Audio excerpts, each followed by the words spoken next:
sebelum kita lanjutkan diskusi kita, memang kita mau coba bertanya dulu. Saat ini kita sudah ketemu lewat sambungan telepon dengan Wakil Ketua Badan Legislasi atau Balik DPR RI, Willy Aditya. Mas Willy, selamat pagi. Pagi, siap. Ya, Bung Willy, kalau kita lihat ada 225 undang-undang yang berhasil disahkan ya di dalam periode 5 tahun yang lalu. Dan sekarang kita berharap DPR yang baru nantinya juga bisa menghasilkan undang-undang pro rakyat. Pertanyaannya adalah dalam editorial dikatakan ada beberapa rancangan undang-undang pro rakyat yang tidak juga selesai. Ada rancangan undang-undang perampasan aset, perlindungan pekerja rumah tangga.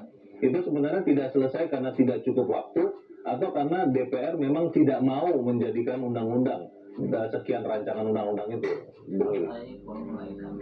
Ya, ini yang harus kita pahami secara positioning.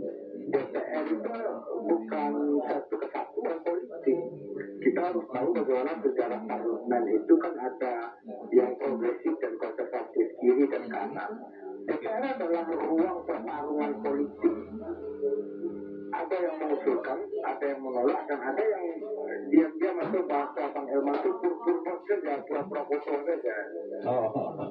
Oke. Konteksnya harus kita lihat adalah misalnya dalam PPRD ada fraksi Partai Nasdem yang berjuang mengusulkan, kemudian meyakinkan lobby, karena ada juga yang menolak. Jadi konteks itulah kemudian DPR adalah sebuah war opposition, perang posisi untuk kemudian keberpihakannya kepada sisi yang mana.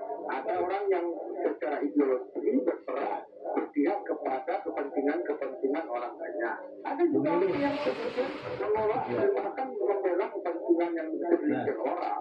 Itu pertanyaannya, Bung Willy. Sebetulnya ketika ini mungkin saya terlalu naif ya. Tadinya saya mengira ketika seorang rakyat menjadi wakil rakyat di DPR, maka yang dibela adalah kepentingan seluruh rakyat. Walaupun benar seperti yang Anda katakan, ada kepentingan politik, ada kepentingan partai. Harusnya ketika sudah di Senayan yang dibela kepentingan rakyat. Kalau kita bicara rancangan undang-undang perlindungan pekerja rumah tangga, memang ruginya apa sih kalau kemudian itu jadi undang-undang sampai kemudian ada yang menolak, Anda katakan tadi. Apa ruginya itu, Bung Willy? Saya sebagai ketua panja yang dari awal mengusulkan ini, tentu sebuah pekerjaan yang sangat berat. Kita tidak bisa berpikir normatif, ini kan atas nama rakyat ya. Namanya memang Dewan Perwakilan Rakyat. Tapi yang saya bilang tadi, ada orang yang kemudian membela oligarki, ada orang yang membela konservatisme gitu. Jadi ini konteksnya yang harus kita lihat adalah sebuah dinamika yang berlawan, sebuah dinamika yang berjuang. Tapi ada yang kemudian DPR itu dengan sekian banyak kepentingan yang menjadi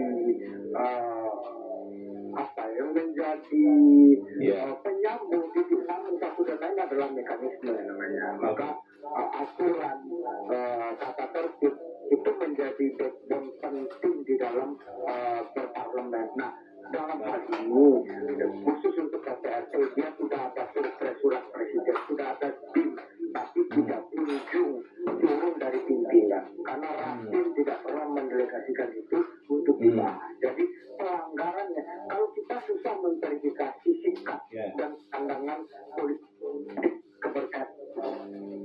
Bung Willy, Anda masuk lagi ke DPR kan ya, dilantik lagi ya hari ini ya? Ya, atas doa dan karena sahabat dengan beliau gitu. Nah, pertanyaan saya adalah Ketua Dewan menjanjikan bahwa rancangan undang-undang yang perlindungan pekerja rumah tangga, perampasan aset itu akan di carry over, dilanjutkan di periode yang nanti akan dilantik hari ini. Pertanyaannya itu nanti akan rencananya di carry overkan lagi ke 2029 itu atau akan dijadikan sebetulnya undang-undang ini, Bung Willy? Ini secara status carry over itu dia dilanjutkan. Karena apa? Peraturan perundang-undangan kita begitu periodisasi kedewanan yang baru, semua hal disusun ulang.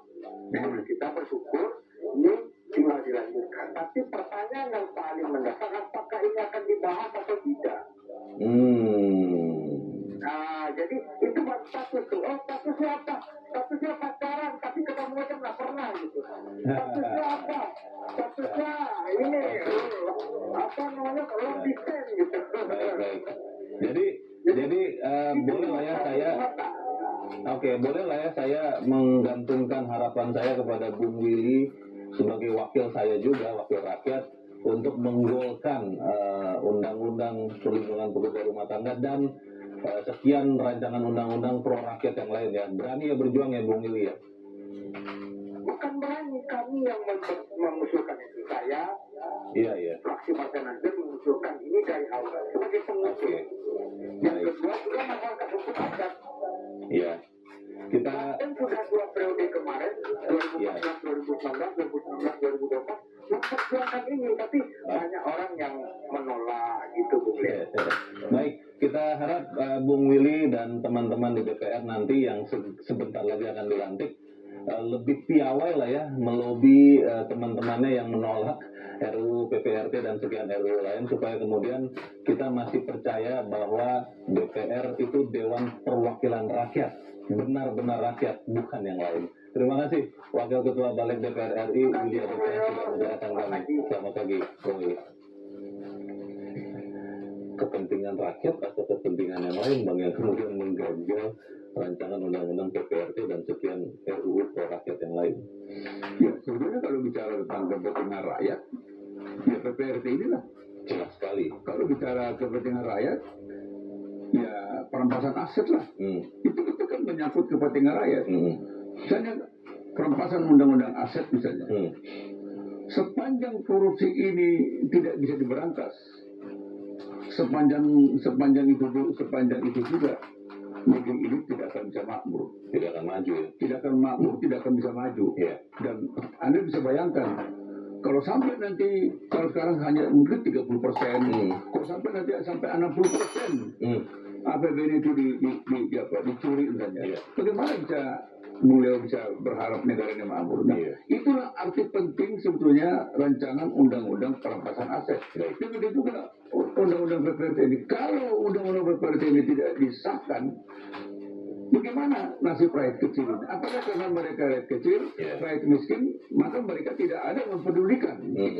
Itu pertanyaan besarnya. Baik, kita harus jeda dahulu Bang Emma dan pemirsa tetaplah bersama kami. Editorial Media Indonesia segera kembali.